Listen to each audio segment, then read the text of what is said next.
प्राकृत धर्मानाश्रयम प्राकृत निखिल धर्म रूपमिति निगम प्रतिपाद्यम यत्तच्छुद्धम साकृतस्तौमि। प्रभुरनंद कुमारो में स्वामिनी वृषभानुजा कृतार्थोहम कृतार्थोहम कृतार्थोहम न संशय। अन्नकूट उत्सव, गोवर्धन पूजा और दिव्य अनन्य शरणागति का यह दीपावली का महापर्व, इसकी आप सभी को कोटि कोटि मंगल बधाई एवं शुभकामनाएं। ये अवसर बड़ा ही विलक्षण है कि जब भगवान स्वयं जीव को सर्व प्रकार की आसक्तियों से, सर्व प्रकार के साधनों से निस्साधन बनाकर और अपनी स्वयं की एक छत्र शरणागति का दान स्वयं अपने कृपाबल से, अपने प्रमेय बल से करते हैं। ये एक ऐसा क्षण है जो बहुत ही दुर्लभ और बड़ा ही कठिन है, क्योंकि हर किसी को अपनी इच्छा से भगवान की शरणागति प्राप्त करने की मनसा होती है कि मैं चाहूँ वैसे मुझे भगवान मिले, मैं इच्छा करूँ ऐसे मुझे भगवान प्राप्त हों, मैं चाहूँ वैसा कार्य भगवान करें। परंतु भगवान हमारे अनुसार कार्य करने लग जाएं, उसके लिए पहले हमें भगवान के अनुसार कार्य करना पड़ेगा। जैसे उनको जीव की स्थिति और दशा चाहिए, उस कक्षा में जब हमारा मनबुद्धि चित्त अहंकार, हमारी इंद्रियां, हमारे कार्य, हमारे विचार, हमारे आचरण जब बनेंगे, तब जाकर प्रभु की प्रियता को, प्रसन्नता को हम प्राप्त कर सकेंगे। जैसे सामान्य में किसी को कुछ पाना होता है तो उसके लिए कुछ क्वालिफिकेशंस चाहिए, उसी प्रकार भगवत प्राप्ति के लिए भी ऐसे तो केवल प्रेम ही मूल साधन है। जिसको प्रेम है भगवान के प्रति, अनन्य प्रेम है, उसको तो प्रभु मिल ही जाते हैं। परंतु उस अवस्था तक पहुंचने के लिए भी हमें कुछ क्वालिफिकेशंस चाहिए, और उन क्वालिफिकेशंस को प्राप्त कराने के लिए भी जगत गुरु श्रीमन महाप्रभु वल्लभाधीश मानते हैं कि केवल और केवल भगवत कृपा ही एकमात्र साधन है। भगवत कृपा ही एकमात्र वो तत्व है, वो शक्ति है जो हमें वो पात्रता का, वो क्वालिफिकेशंस का दान कर सकती है। भगवान न चाहें तो हम उनके हो ही नहीं सकते, और वो चाह ले कि ये मेरा बन जाए, फिर उसे कोई प्रभु से दूर रख नहीं सकता। इस दीपावली में, इस अन्नकूट उत्सव में, इस गोवर्धन लीला में हमें यही देखने को मिलता है कि कैसे भगवान भक्तों के अधीन होकर उनके लिए सर्व लीलाएं करते हैं, और साथ ही साथ उनकी स्वयं के स्वरूप में दृढ़ आसक्ति देखकर अनन्य शरणागति का दान करने हेतु निस्साधन अवस्था में उनको ले जाकर और फिर अपनी शरणागति का अनन्य दान करते हैं। तस्माद् मच्छरणम गोष्ठम मन्नाथम मत परिग्रहम गोपायै स्वात्म योगेन सोयम में व्रत आहितः। जो मेरी शरण में अनन्यता से आता है, मद्गोष्ठम मन्नाथम, जो एक छत्र मेरे चरण कमल के साम्राज्य को, उसकी छत्र छाया को ही अपने शिर मस्तक पर धारण करता है, अन्य आसक्तियों का त्याग करता है। मन्नाथम, मुझे ही अपना नाथ मानकर, अपना स्वामी मानकर, जैसे पतिव्रता स्त्री अपने पति के अतिरिक्त अन्य सभी में कोई भाव दृष्टि नहीं रखती, उसी प्रकार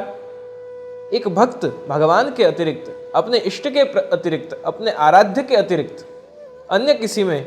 भाव न रखे, विश्वास तो भले करे, उनमें उनका आदर अवश्य करे, परंतु वहाँ अपेक्षा रहित भाव हो, वहाँ केवल आदर भाव हो, परंतु कभी भी उनसे अपेक्षा या उनके प्रति हमारी इष्टता, इष्ट भाव न हो। ये अनन्यता भक्ति में बहुत आवश्यक है। वो किसी भी संप्रदाय की हो, किसी भी इष्ट की हो, किसी भी देव की हो, किसी भी परम तत्व के अवतीर्ण स्वरूप की हो, ये अनन्यता भक्ति के उत्कर्ष के हेतु बहुत ही आवश्यक है।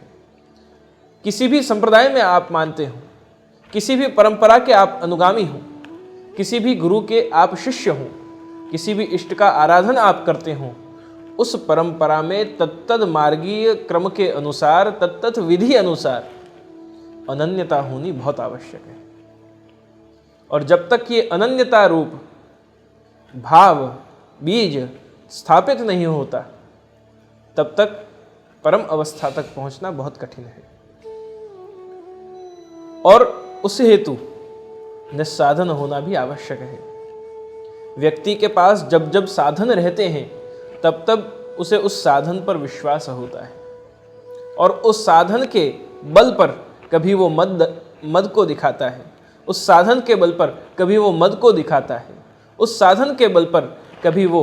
कॉन्फिडेंट हो जाता है कि मेरे पास ये है, वहाँ तक मुझे किसी की आवश्यकता नहीं। उस साधन के बल पर वो कई बार अविश्वास करने लगता है अन्य या हमारे इष्ट के सामर्थ्य पर। उस साधन के बल पर वो मानता है कि मेरे पास ये है तो मुझे और किसी की क्या आवश्यकता। स्केर्सिटी या फिर कहें कि अपूर्णता जब तक मनुष्य के जीवन में नहीं आती, भोजन के अनाज की कोठियाँ हमारे घर में भरी हुई हों, वहाँ तक किसी को ये चिंता नहीं होती कि हमें और भी कुछ आगे लाने की प्रयत्न करना चाहिए, और अनाज कमाना चाहिए, और द्रव्य कमाना चाहिए। परंतु जब वो कोठी अनाज की आधी होती है, आधी से पौनी हो जाती है, तब फिर उसे चिंता होने लगती है कि इसे वापस भरना है, इसे वापस पूर्ण करना है, और फिर वापस जब वो आधी होती है तब वापस व्यक्ति परिश्रम के लिए लगता है। या तो कोई ऐसी प्रकृति का हो जो पूरा हो जाए उसके बाद भी उसे भरता ही जाए और फिर वो छलका करे। दोनों ही परिस्थितियों में उत्कर्ष तो मनुष्य का नहीं है, क्योंकि वहाँ ये परिस्थितियाँ उस मनुष्य को आदी बना देते हैं उन साधनों, दास बना देते हैं उन साधनों के, और उसी कारण से न वो अपने आप को जान पाता है और ना ही अपने भगवान के साथ स्वयं के संबंध को समझ पाता है। इस संबंध को जानने के लिए, समझने के लिए, निभाने के लिए और उस संबंध का आनंद लेने के लिए, उस ब्रह्म के साथ के संबंध को अपने जीवन का उत्सव बनाने के लिए आवश्यकता है निस्साधन हो जाने की। निस्साधनता दो प्रकार से देखी जा सकती है। एक, साधनों से संपूर्ण रूप से रहित हो जाना, दैहिक रूप से, यानी कि संपूर्ण रूप से संन्यास मार्ग द्वारा, त्याग द्वारा सब कुछ छोड़कर, सर्वात्मना त्याज्यम तच्चेत त्यक्तुम न शक्यते कृष्णार्थम तत्प्रयुंजीत। अगर सब कुछ छोड़ सकते हैं, सब त्याग कर सकते हैं, सबसे दूर रह सकते हैं, तो वो श्रेष्ठ मार्ग है। परंतु अगर वो न हो सकता हो तो उससे भी अधिक एक विशेष मार्ग श्री वल्लभ ने बताया निस्साधनता की अवस्था को प्राप्त करने का। वो कहा कि ससाधन होते हुए उन साधनों का उद्देश्य कृष्ण परक कर देना, उन साधनों को कृष्ण के लिए विनियोग कर देना,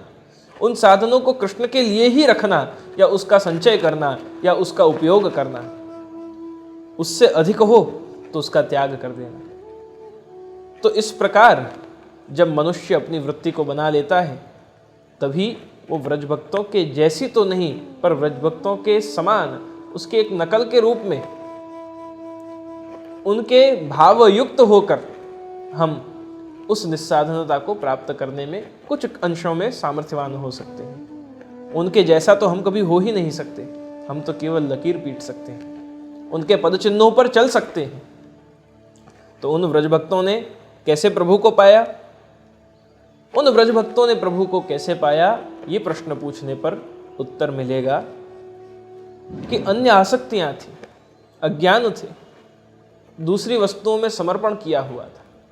उन सभी को भगवान ने एक एक करके क्रमशः छुड़ा दिया और छुड़ाकर अंततोगत्वा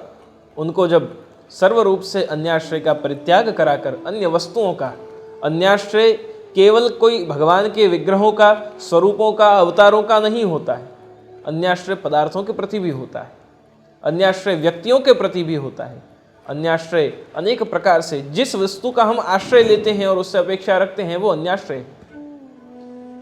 पर उस अन्याश्रय में अगर भगवान उसके माध्यम बन जाएं, यानी अगर जैसे मैं पंखा चलाकर बैठा हूं और पंखा चलाकर सत्संग कर रहा हूं, प्रवचन कर रहा हूं, भगवत गुणानुवाद कर रहा हूं, भगवत कीर्तन का गान कर रहा हूं, ठाकुर जी के सेवा श्रृंगार कर रहा हूं और उस समय पंखा चलाया हुआ है, तो वो पंखा भी, उस पंखे के आश्रय में मैं नहीं हूँ, परंतु वो मेरे भगवद सेवा में, भगवद कथा में, भगवद गुणानुवाद में वो मेरा सहायक बनकर, और वो भी भगवत परक उसका कार्य हो गया। कोई भी क्रिया हो, अगर उसका कारण भगवत क्रिया बन जाए, उसका कारण भगवत प्राप्ति बन जाए, तो वो अन्याश्रय से छुड़ा देता है। ब्रज भक्तों ने क्रमशः उनकी इन सभी प्रकार की, जो किसी को अन्याश्रय था, किसी को अज्ञान था, किसी को मद था, किसी को लोभ था, अनेक प्रकार से भगवान ने उनकी सभी प्रकार की इन स्थितियों को एक एक करके क्रमशः असुरों के वध द्वारा उनको नाश करते हुए, और भगवान ने अपनी अनन्य शरणागति का गोवर्धन लीला में दान किया है। व्रज भक्तों की इन स्थितियों को परिवर्तित करने के लिए, ब्रज भक्तों के मनस्थिति, देह स्थिति, ज्ञान स्थिति को बदलने के लिए भगवान ने क्या किया? स्वयं वहां पुरुषार्थ किया। भगवान किसके लिए पुरुषार्थ करते हैं? सामान्य में तो देखा जाता है कि जीव भगवान के लिए पुरुषार्थ करता है, परंतु यहाँ तो भगवान जीव के लिए पुरुषार्थ कर रहे हैं। यही पुष्टि है। स्वयं अपने पुरुषार्थ द्वारा, अपने श्रम द्वारा, अपने परिश्रम द्वारा उन जीवों के अंदर रहे हुए अवगुणों को हटाकर और उनको सुपात्र बनाना, उनको स्वयं के लायक बनाना, जिससे वो भगवान को पा सकें, उनके लायक बन सकें, ऐसे बनाना, ये और किसी ने नहीं, भगवान ने स्वयं ही उन ब्रजभक्तों की स्थिति को बदला। और उसके पीछे का मूल कारण ये था कि भले ही ब्रजभक्तों के भीतर कहीं किसी प्रकार से ये स्थिति रही हो, तो उन स्थितियों को भगवान ने इसलिए बदला क्योंकि उन ब्रजभक्तों का जो प्रभु के प्रति विश्वास था, उन ब्रजभक्तों का लक्ष्य जो था, वो बहुत क्लियर था। हमारे अंदर ये अनेक प्रकार के अवगुण अगर वास करते हों, हमारे अंदर संशय बुद्धि हो, हमारे अंदर भगवान के प्रति अविश्वास हो, हमारे भीतर भगवान के प्रति अगर समर्पण में कोई न्यूनता हो, हमारे अंदर भगवान के प्रति उनके स्वरूप को, उनके महात्म्य को समझने में कोई हमारे तर्क बुद्धि के संशय हों, तर्क हों, कुतर्क हों, वितर्क हों, हमें अहंकार रूप महादोष हो, मद हो, हमारे भीतर सांसारिक विषयों का पान करने के लिए बड़ी ही पिपासा हो, प्यास हो, हमारे अंदर अनेकविध प्रकार के अन्याश्रय वास करते हों, ऐसी स्थितियों में भगवान हमें क्यों सुधारेंगे? भगवान क्यों हमारी परिस्थिति को बदलेंगे जैसे उन्होंने ब्रजभक्तों की परिस्थिति को बदला? भगवान इसलिए बदलेंगे, एक कारण मात्र उसमें बल है भगवान के इस कृपा को प्राप्त करने का। वो कारण सिर्फ इतना है कि प्रभु मैं जैसा भी हूँ, बस मेरे जीवन का लक्ष्य ये है कि मैं तुम्हारा हूँ, मैं तुम्हारा हो जाऊं, और सभी अवस्थाओं से, व्यवस्थाओं से, परिस्थितियों से प्रभु भले ही उनके बीच में फंसा हुआ हूँ, परंतु प्रभु इन सब में से मैं छूटकर मैं आपका हो जाऊं और आप मेरे हो जाओ। इतना लक्ष्य अगर जीव अपने जीवन में बना लेता है, तो भगवान उनके लिए भी सर्व आसक्तियों को, सर्व साधनों को उनके लिए गौण बनाकर उनसे उनको दूर करके और अपनी अनन्य शरणागति का दान भगवान अवश्य अवश्य और अवश्य करते हैं। और तब जाकर जीव पर अहैतुकिक कृपा भगवान की अनुभव की जा सकती है। यह अन्नकूट उत्सव गोवर्धन लीला प्रभु की उस कृपा को अनुभव करने का ये क्षण हमें प्रतिवर्ष इन दीपावली के दिव्य उद्दीपित दिनों में प्राप्त होते हैं, जब तारे भी आकाश में जगमगा रहे होते हैं, अमावस की रात्रि होती है और उसमें प्रकाश से, तारों से भी अधिक जगमगाहट हमारे घरों में, हमारे आंगनों में, हमारे निज मंदिरों में दीपकों की दिव्य मालिकाओं के द्वारा जगमगाहट होती है। जैसे अयोध्या वासियों ने भगवान श्री राम को जब पुष्पक विमान में विराजकर प्रभु साथ में श्री सीता जी को पधराकर अयोध्यापुर में पधार रहे हैं, तब जैसे उस विमान को अयोध्या में सुरक्षित रूप से उसकी लैंडिंग करने के लिए उसे उतारने के लिए मार्ग पर दीपकों को सजाकर और अयोध्या नगर को प्रकाशित किया, जिससे भगवान देख सकें कि अयोध्या कहाँ है। उसी प्रकार भगवद चरणारविंद का आगमन दीपावली के इन दिनों में जैसे अयोध्या में हुआ, ऐसे ही हमारे मनबुद्धि चित्त में अहंकार का नाश हो और हमारा अहम भी भगवद आश्रय युक्त हो जाए, और हम कैसे इन दीपावली के दिनों में प्रभु के चरण कमलों को अपने चित्त में पधरा सकें। जैसे ब्रजवासियों के साथ प्रभु ने अपने चरण चिन्हों को ब्रज की रज में मंडित करते हुए श्री गिरिराज जी की परिक्रमा की, जैसे बड़रन को आगे ले गिरिधर श्री गोवर्धन पूजन आवत, श्री गिरिराज जी को ही अपना स्वरूप प्रदान करके हरिदास वर्य उन्हें बनाकर और उन श्री गिरिराज जी की पूजा करी, अन्याश्रय का त्याग करवाया, अनन्य आसक्ति का दान किया, और प्रभु ने जीव के अधिकार का सत्ता का समर्पण करवाकर अन्नकूट का महाभोग अरोगा। उस प्रकार से ही जब हम प्रभु के चरणों में दृढ़ आश्रय लेकर और प्रभु को ही हमारे जीवन का परमोत्कृष्ट लक्ष्य बना देते हैं, उस क्षण प्रभु के वो चरण कमल हमारे घर के आंगन में विमान में विराज कर और हमारे घर में विराज जाते हैं। जैसे श्री राम के चरण पधार कर अयोध्या का सौभाग्यवर्धन हुआ, ऐसे ही इन दीपावली के दिनों में हमारा अलौकिक धन हमारे प्रभु को रिझाने के लिए हम अनेक विध प्रकार से हठड़ी, गौचारण आदि और साथ ही साथ दीपमालिका के मनोरथ सिद्ध करते हैं। प्रभु को मुट्ठी मग अरोगा के और अन्नकूट का भाव करते हैं। जैसे ब्रजवासियों ने श्री गिरिराज बाबा को अरोगाया अन्नकूट, ऐसे ही हम हमारे माथे विराजते ठाकुर जी को उनके मुखारविंद में यज्ञ की आहुति के समान हम अन्नकूट भोग अर्पण करते हैं। तो ये दीपावली हम ये भाव से मनाएं कि प्रभु की कृपा हमारे घर पधार रही है, प्रभु अनन्य शरणागति का हमें दान कर रहे हैं, अलौकिक धन के रूप धनतेरस के दिन प्रभु हमारे माथे विराज रहे हैं, गोवत्स द्वादशी के दिन प्रभु दिव्य लीलाओं में गौचारण करते हुए गायों के द्वारा हमें कितने अद्भुत प्रकार के भाव दर्शा रहे हैं। रमा एकादशी के दिन, उस एकादशी को प्रभु ने हमारे लक्ष्मी वर्धन सौभाग्यवर्धन करने के लिए लक्ष्मी सहस्र लीला भी सेव्यमानम कलानिधिम, जिन लक्ष्मी जी की चरण सेवा को प्रभु प्राप्त कर रहे हैं और सहस्त्र वर्षों से प्रभु उन लक्ष्मी जी को अपनी चरण सेवा का दान कर रहे हैं, वो ठाकुर जी हमारे माथे विराज रहे हैं। लक्ष्मी कलत्राय किमस्ति देयम, उस सौभाग्य का वर्धन हमारा हुआ, हमारा ये भाग्य हुआ कि वो ठाकुर जी बाल रूप धारण करके हमारे घर आंगन में विराज रहे हैं। तो ये एकादशी से पर्यंत रूप चतुर्दशी और रूप चतुर्दशी के बाद प्रभु के दिव्य रूप का दर्शन कर तैल स्नान कराकर, अभ्यंग स्नान कराकर और फिर कान जगाई दिव्य गौचारण का स्वरूप का दर्शन प्रभु का कि कैसे कान जगावन चले कन्हाई, गौकर्ण का उद्दीपन किया और तत्पश्चात श्री गिरिराज जी की पूजन कर गिरिराज जी का पूजा सभी ब्रजवासियों के साथ ठाकुर जी ने की। नंद बाबा, यशोदा जी और सभी ब्रज के अग्रणीय महानुभावों के साथ प्रभु ने श्री गिरिराज जी का गिरियाग किया, अन्नकूट भोग अर्पण किया, श्री गिरिराज जी की परिक्रमा करी और परिक्रमा करके इंद्र जब कोपायमान हुआ, अनेक प्रकार के प्रलय के मेघों को बुलाकर और जल वर्षा ऐसी करी कि मानो सर्वतः प्लावयन महीम, सब कुछ डूबने लगा है। और उस स्थिति में भगवान ने जब ब्रजवासियों के घर भी डूब गए, कुटियाएं भी डूब गई, गौशालाएं भी डूब गई, अनाज सामान साहित्य वस्त्र आभूषण धन संपदा जो कुछ भी था वो सब कुछ डूब गया। ऐसी स्थिति में अब जब किसी के पास कुछ भी नहीं रहा, परिवार के सभ्य भी कोई कहीं है तो कोई कहीं है, एक दूसरे से मिल नहीं रहे, अब किसी के पास कुछ भी नहीं शेष, केवल मैं हूँ, मैं बचा हूँ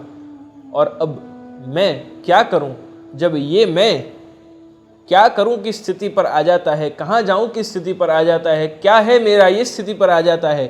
तब भगवान कहते हैं कि तू है वो मेरा है। शरणागति के दो प्रकार हैं, एक मैं हट जाऊं और हरि में मिल जाऊं, सोहम हो जाऊं, और एक स्थिति है कि प्रभु मैं आपका ही हूं, आप में से ही निकला हूं पर मैं अलग हूं और अब मेरा धर्म है, मेरा कर्तव्य है कि मैं आपकी सेवा करूं, क्योंकि सेवक स्वामी की सेवा ही कर सकता है। उस भाव से इस अन्नकूट के दीपावली के दिव्य पर्व पर हम भी अपनी शरणागति को दृढ़ बनाएं, अपने आश्रय को अनन्य बनाएं, अपनी प्रभु के प्रति इष्ट श्रद्धा को, प्रभु के प्रति विश्वास को हम मजबूत करें। और जैसे ब्रज भक्तों को एक ही लक्ष्य था कि हम कैसे प्रभु के दिव्य स्वरूप को अपने हृदय में पधरा सकें, हम कैसे प्रभु को समर्पित हो सकें, हम कैसे प्रभु को ही अपने जीवन का सर्वस्व बना लें, क्योंकि वो हमारे जीवन का सर्वस्व हैं और हम उनके हो जाएं, हमारी सब आसक्तियों से हम छूट जाएं। ऐसा जब लक्ष्य और मनोरथ हमारे चित्त का रहेगा तो भगवान भक्तवांछा कल्पतरु, भक्तों के मनोरथ पूर्ण करने वाले, भक्त वश्यत्व बोधकः, जो भक्तों के वश हो जाते हैं, ऐसे प्रभु अपने उस भक्त के मनोरथ को सिद्ध करने, अपने भक्त को सब आसक्तियों से निवृत्त कराकर और स्वयं के चरण कमलों का दृढ़ आश्रय अवश्य ही प्रदान करेंगे। ऐसे भावों के साथ प्रभु के चरणों में यही अभ्यर्थना करें कि हमारी भी ऐसी पात्रता बने कि ब्रज भक्तों के भांति प्रभु आप हमें भी निस्साधन बनाकर और अपने चरणों का आश्रय प्रदान करें। हमारे लिए आप ही साधन बने और आप ही परम फल बन जाएं। ऐसी स्थिति को हम प्राप्त करें। ऐसे भावों के साथ पुनश्च आप सभी को इस दीपावली और अन्नकूट उत्सव की, गोवर्धन पूजा की अनेकविध कोटिशः मंगल बधाई देते हुए आप सभी के माथे विराजते श्री प्रभु को आप अनेकविध लाड़ लड़ाएं। गुरु आज्ञा के अनुसार जिस रीत से, प्रीत से, भाव से आप आज्ञा अनुसार सेवा करते हों, तद अनुसार अपने अधिकार अनुसार भगवत प्रीत्यर्थ जो हम प्रभु को लाड़ लड़ा सकें उसको अवश्य ही आचरण में रखें। प्रभु को सुख देने का हम एक प्रयास करें। ऐसे भाव के साथ पुनश्च आपको बधाई देकर मैं अपने शब्दों को विराम देता हूँ। शुभम भवतु, कल्याणमस्तु।